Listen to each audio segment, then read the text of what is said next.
Uganda, a country of over 35 million people, has one of the most entrepreneurial cultures in the world. At every corner of a street, there is a business starting, but this doesn't mean that all is well.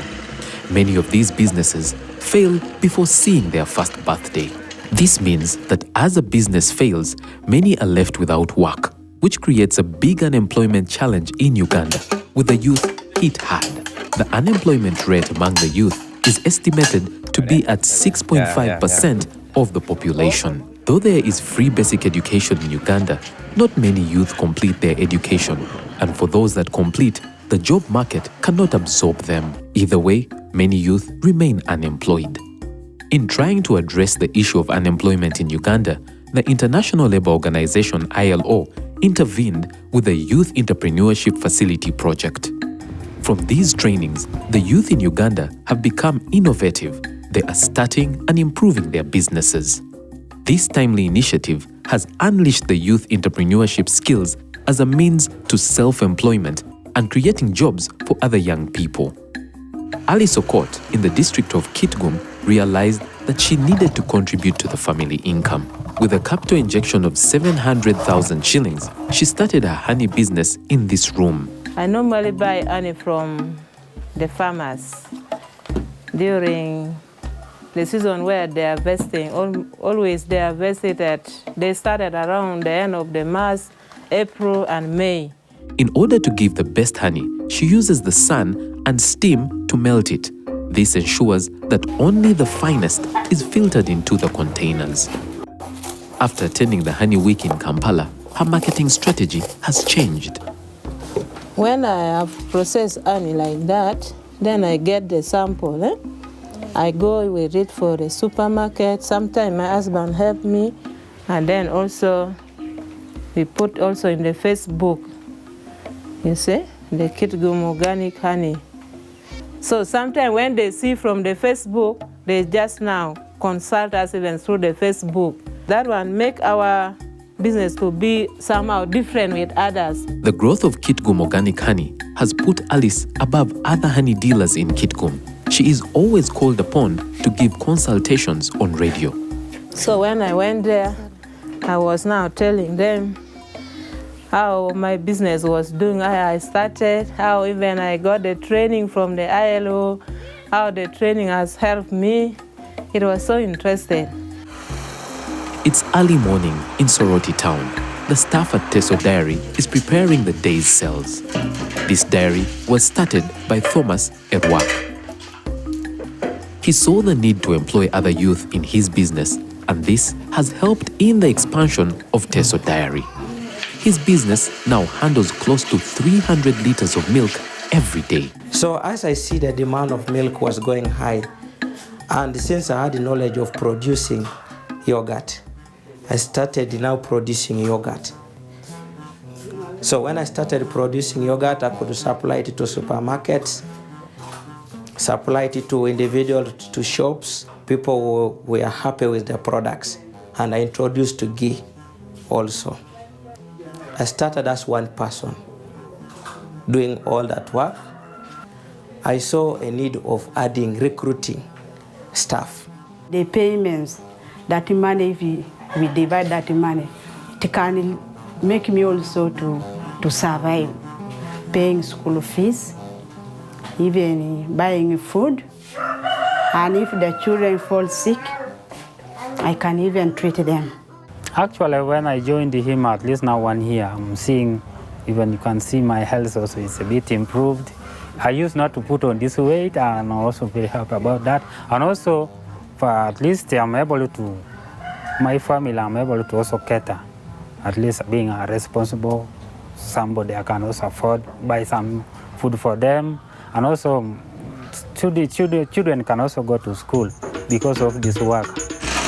To help in the distribution of the product, Teso Dairy purchased 2 motorcycles, commonly known as Boda Boda, to deliver on time to all the outlets. The business has acquired a standby generator to beat the constant electricity shortages in Soroti. Juliet Akumo in Zombo district was always fascinated with baking. She turned her fascination into a viable business. This has always been my passion. So I've always loved baking. She dug deep into her saving bag to kickstart this business. I had worked for 3 years, so I had a saving of 3 million. So I used that to buy an oven, which costed me 2 million shillings. Then also a cake mixer. With Juliet's secret recipe and business training from ILO, her business is on a steep rise. I should say that the losses are avoided somehow. So that is the impact I'm seeing. That at least I've minimized on the losses I used to make before. In a month, I make not less than 500,000 from the crisps and from the crisps only. Then the cakes, you cannot say, because sometimes you can even make like 1 million a month. The business has cut on the costs and delays that were experienced when the residents of Zombo used to trek to Kampala to book a cake. People no longer go to Kampala to buy a lot of functional cakes and what. Because before they used to suffer going to Kampala, somebody is going to wait, run to Kampala, book cakes.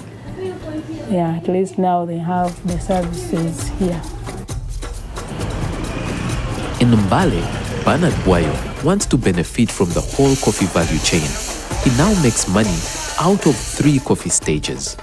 I began just with 1 million. I bought this net. I first bought some quota.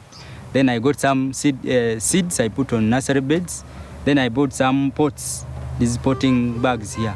He knew that farmers who would later supply him with coffee berries needed resistant coffee seedlings. He put all his energies in starting a nursery. His nursery has 20,000 seedlings that have been booked for the next planting season. Each seedling will cost 1,000 shillings. I knew let me begin with this.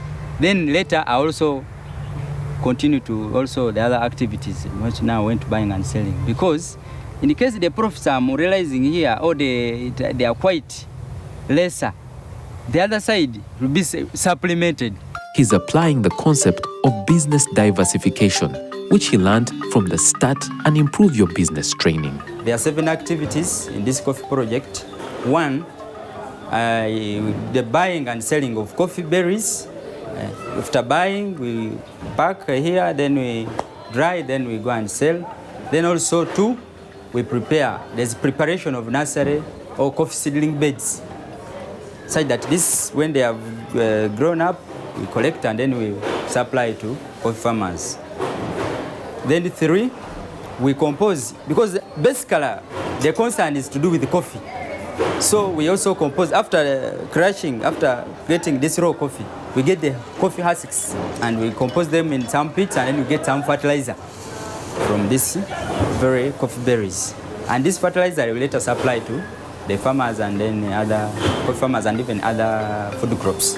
He has attracted other university students in Mbale to join him in his coffee project. Now, business administration generally, it's teaching me what the theory bit of everything. Let me say it's just books, all about books and all that. But this kind of business is practical, and I'm looking at it because I'll study for like around 3 years. After 3 years, I'll graduate. I'm very sure by the time I graduate, the business would have expanded, and you know, I might just, you know, put more emphasis in the business. And maybe if there is a side job I can get to get more capital, to generate more capital and invest in the business, I will take on the opportunity. Bwayo is adding value to coffee, and in future, he wants to start processing coffee to sell in supermarkets. With a loan from the family, Maureen Oyukuti Nebi decided to apply all she had learned from the training to start a retail shop. I talked to my parents about it, and he welcomed the idea. Then he gave me some startup. Yeah, he gave me some startup and introduced me to Centenary Bank. And by that time, Centenary Bank were just starting with the youth loan.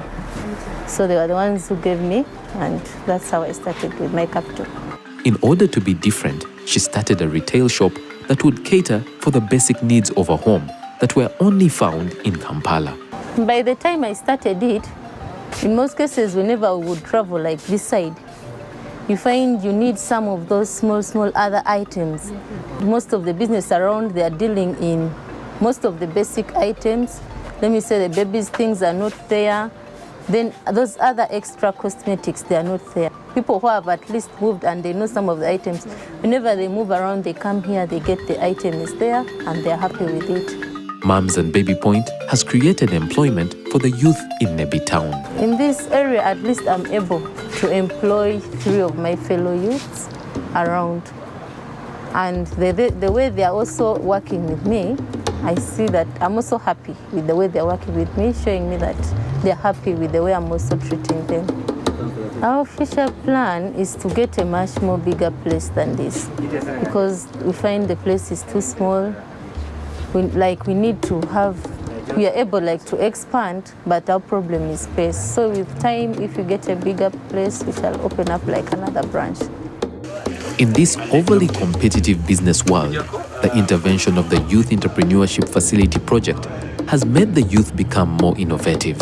It has opened doors of opportunity for their various businesses to flourish, and some youths from marginalized groups have reawakened their potential to become successful.